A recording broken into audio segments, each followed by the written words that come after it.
L'usine de thé Farako vers un avenir radieux.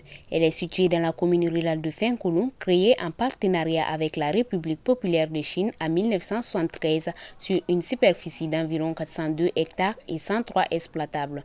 L'usine est en arrêt depuis août 2011.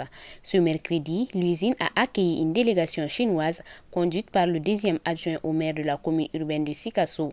Sur place, elles ont été accueillies par les autorités administratives coutumières et les anciens travailleurs de l'usine.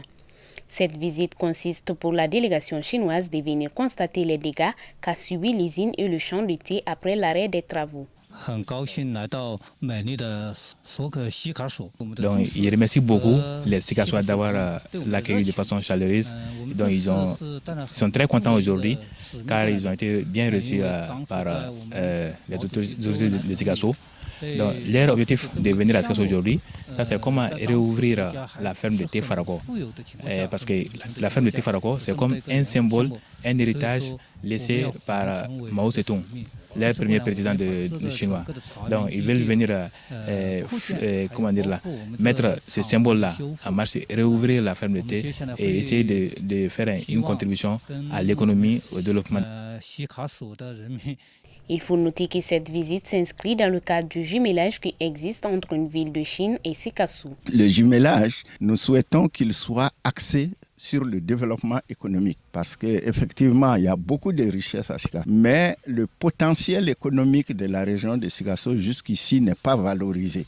Nous produisons des patates douces qui vont au Sénégal. Nous produisons ces mêmes patates, elles vont jusqu'en Mauritanie, un peu au Burkina. Nous produisons du coton qui va jusqu'en Chine, qui est bien connu là-bas. Bon, nous avons beaucoup de choses que nous produisons, dans lesquelles nos gens travaillent avec beaucoup de courage et d'ardeur. Mais pour le moment, les retombées sur l'économie de la région, sur la capacité d'employer les jeunes, de leur donner du travail, c'est très minime.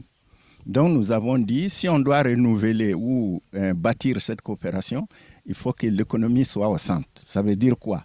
Développer encore plus les produits de chez nous, pour lesquels nous sommes connus, transformer ces produits à travers des industries qui donnent du travail et en même temps faire en sorte que ces produits-là prennent de la valeur ajoutée que nous pouvons écouler à l'extérieur, à l'intérieur, pour gagner un peu plus de ressources pour développer la région. Après la visite de l'usine, ils ont salué l'effort des travailleurs qui sont restés depuis déjà 12 ans à faire de leur mieux pour sauver les 40% du thé qui restent toujours dans le champ. Je salue les membres de la délégation et le gouvernement malien, celui de la Chine, qui a vraiment permis cette visite-là.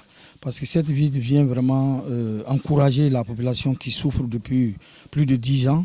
Et vraiment, nous sommes très contents de votre arrivée et nous disons à la délégation bienvenue et bonne arrivée à Farako, ici à Farako. Les anciens travailleurs de leur tour ont aussi salué ces gestes des autorités à l'endroit de leur commune, tout en les exhortant de faire de la réouverture de cette usine une réalité. Nous sommes parce que l'État est barak foloke.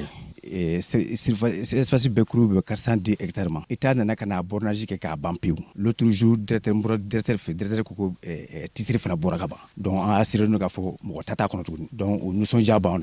Délégation Nalifana, en tas d'hommes myophobie. On va la yini, izine Saka Wuli. On a démissionné Muntra Tunga Fuka Sikana. Proin Beseka, Laouli, Chogomina, Amba Nini est à fait. Aka jija aka tefuroin lawuli valisa malide minu sigilen be yan olu ka se ka u ka dairimen yoro soro. Pour rappel, l'usine employait 170 permanents et 200 saisonniers pour une production annuelle de 160 tonnes de thé.